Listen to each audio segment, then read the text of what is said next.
उत्तर प्रदेश में 2024 में हुए लोकसभा चुनाव में जहां भाजपा को करारी हार का सामना करना पड़ा था। हापुड़ लोकसभा सीट से जीत की उम्मीद न होने के बाद भी बीजेपी के प्रत्याशी अरुण चंद्र प्रकाश गोविल ने जीत के करीब 2 माह के बाद जिले की सदर विधानसभा में बनाए गए 2 प्रतिनिधियों को लेकर भी बवाल मचा हुआ है। हम ये जो आप पीछे देख रहे हैं किसी एक बैनर की बात नहीं है, ये समस्त ब्राह्मण समाज इस प्रेस वार्ता में शामिल है। जो कई संगठन है, इसका मतलब यहाँ पे एक बात बताई जाती है ब्राह्मण हमारे भाइयों के संबंध में कि ब्राह्मण बिखरा हुआ है, और बिखरा हुआ है तो उसके लिए कोई आवश्यकता नहीं है सोचने की वो घूम फिर के हमारे पास आएगा। ऐसा बिल्कुल भी सही नहीं है, ये बिल्कुल गलत है। हम सभी ब्राह्मण समाज के लोग एक साथ हैं। एक से पहले मैं आपको ये बताना चाहूँगा कि ये चंद लोग नहीं हैं, ये जितने हमारे संगठन हैं।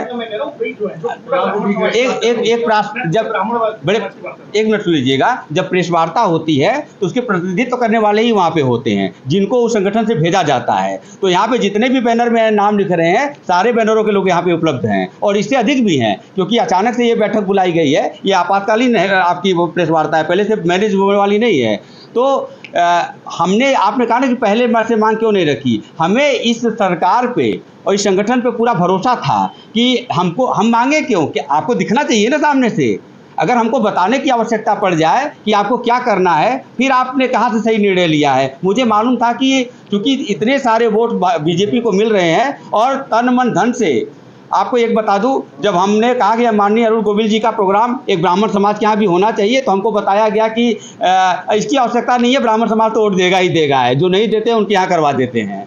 ठीक है ना। तो ठीक है, कोई बात नहीं है, तब भी तो हमने सपोर्ट किया ना, हमने तो खुल के सपोर्ट किया है। तो ऐसी आवश्यकता क्यों पड़ रही है। मैं चाहता हूं कि सारी जिन लोगों में है प्रतिनिधित्व तो मिलना चाहिए, सबका बराबर हिस्सेदारी होना चाहिए, ताकि सबकी बातों को सुना जाए।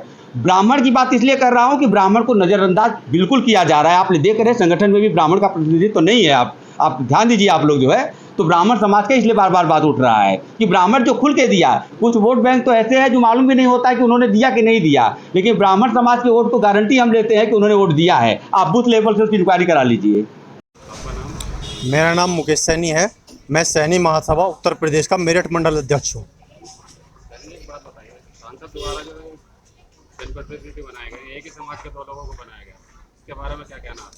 देखिए, सैनी समाज इस पूरे प्रदेश के अंदर लगभग 95% वोट भाजपा को करता है, और आज से नहीं, लगभग पिछली 4 योजनाओं में हम देखते हैं कि सांसद राजेंद्र अग्रवाल से लेकर वर्तमान सांसद तक भाजपा का झंडा लेकर सैनी समाज हमेशा अग्रसर रहा है।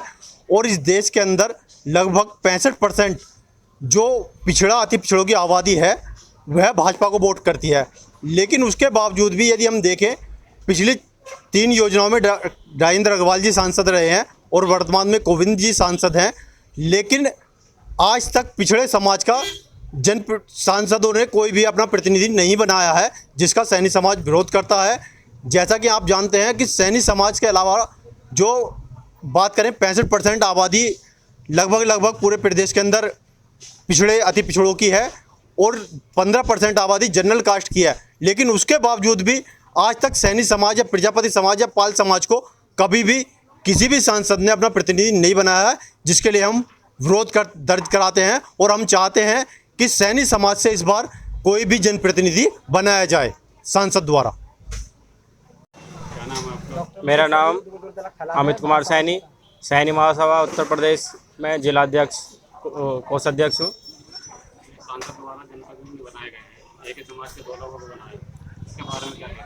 इस चीज़ को लेके सैनी समाज में बहुत ज़्यादा रोष है कि सैनी समाज अधिक से अधिक या लगभग 100% में से देखा जाए तो 99% बीजेपी को वोट करता है।